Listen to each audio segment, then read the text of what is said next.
Baik, Assalamualaikum warahmatullahi wabarakatuh. Kita ke mata kuliah penjaminan mutu dan audit perangkat lunak.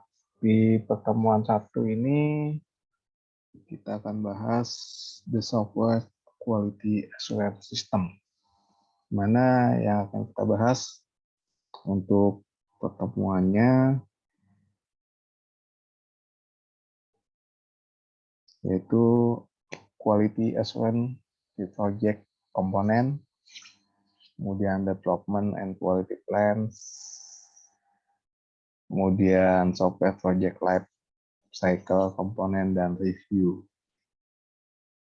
Baik, kita masuk ke pokok bahasan pertama, yaitu tentang quality assurance. Di mana di quality assurance ini merupakan sebuah sistem ya atau sistem quality assurance. Ini selalu menggabungkan berbagai komponen SQA yang semuanya ini akan digunakan untuk menantang banyak sumber kesalahan perangkat lunak dan mencapai tingkat kualitas perangkat lunak yang bisa diterima. Bagaimana yang dinyatakan tugas SQA itu unik ya di bidang jaminan kualitas, karena di sini karakteristik khususnya perangkat lunak ya. Selain itu, lingkungan di mana pengembangan dan pemeliharaan perangkat lunak itu dilakukan secara langsung yang akan mempengaruhi komponen yang ada. Nah, di sini komponen sistem SPI ini bisa diklasifikasikan ke dalam 6 kelas.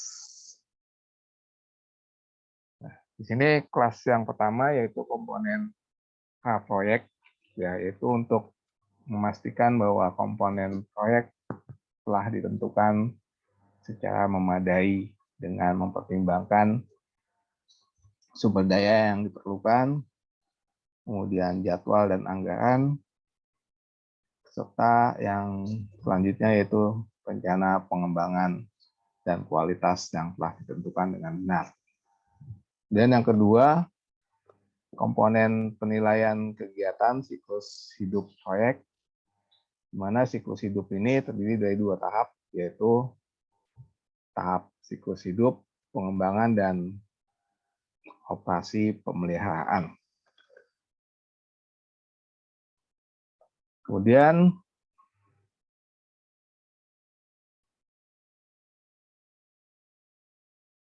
yang ketiga, di sini komponen pencegahan dan perbaikan infrastruktur. Tujuan utama komponen ini yang diterapkan di seluruh Indonesia, seluruh organisasi adalah untuk menghilangkan ataupun setidaknya mengurangi tingkat kesalahan berdasarkan akumulasi pengalaman SQA organisasi. Kemudian yang keempat, komponen manajemen kualitas perangkat lunak. Kelas komponen ini diarahkan pada beberapa tujuan. Yang utama adalah kontrol kegiatan, pengembangan dan pemeliharaan, dan pengenalan tindakan dukungan manajerial awal. Yang utamanya yaitu mencegah ataupun meminimalisasi kegagalan jadwal dan anggaran yang sudah ditetapkan serta hasilnya.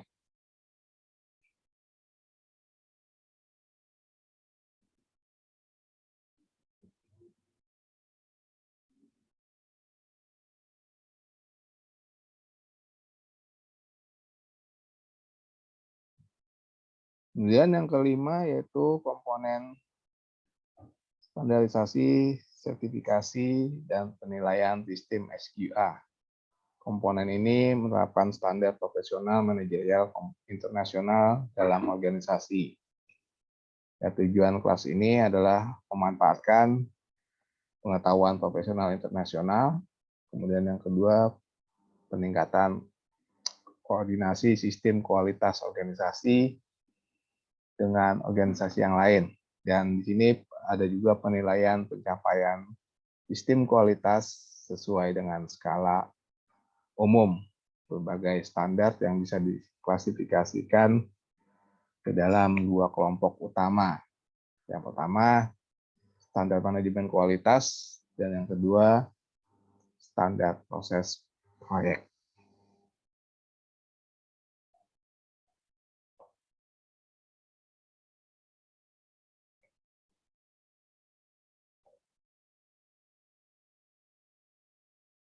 Kemudian yang keenam, pengorganisasian untuk SKA ini yaitu komponen manusia ya, berbasis organisasi SKA.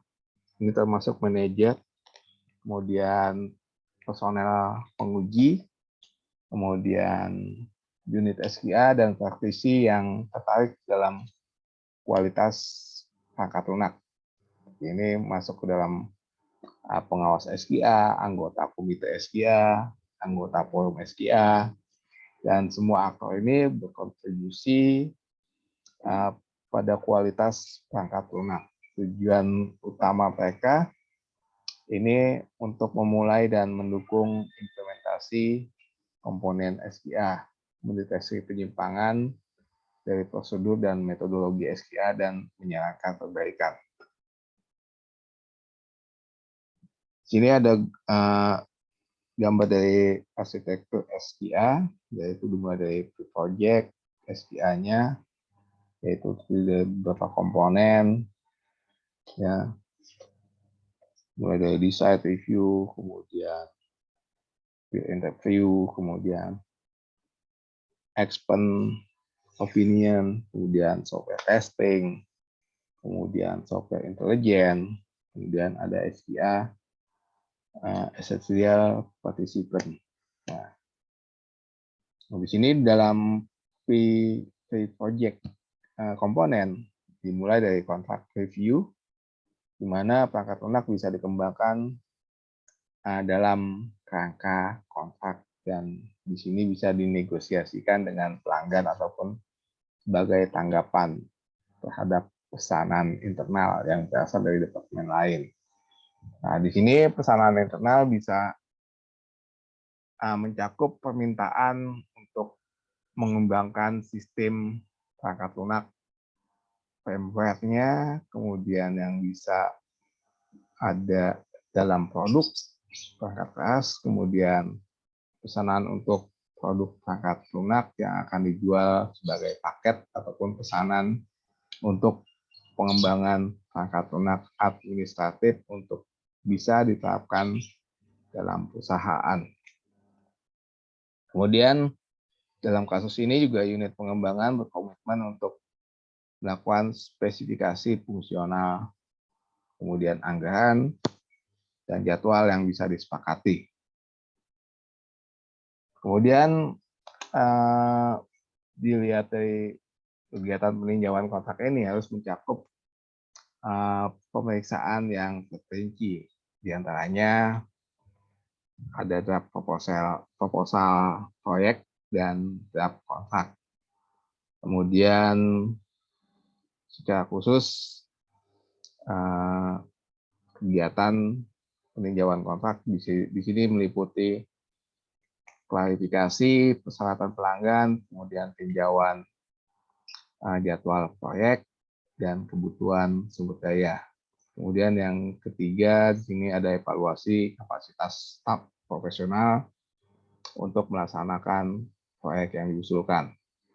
Kemudian evaluasi kapasitas pelanggan untuk memenuhi kewajibannya. Kemudian yang penting di sini ada evaluasi risiko pengembangan.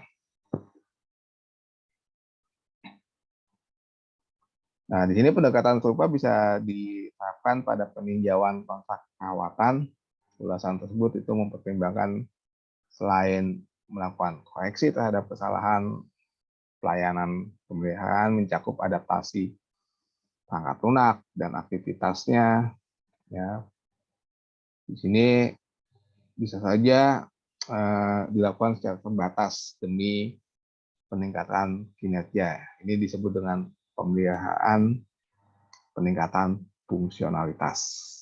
Nah, itu saja untuk pertemuan awal. Ya, nanti masih ada beberapa slide lagi.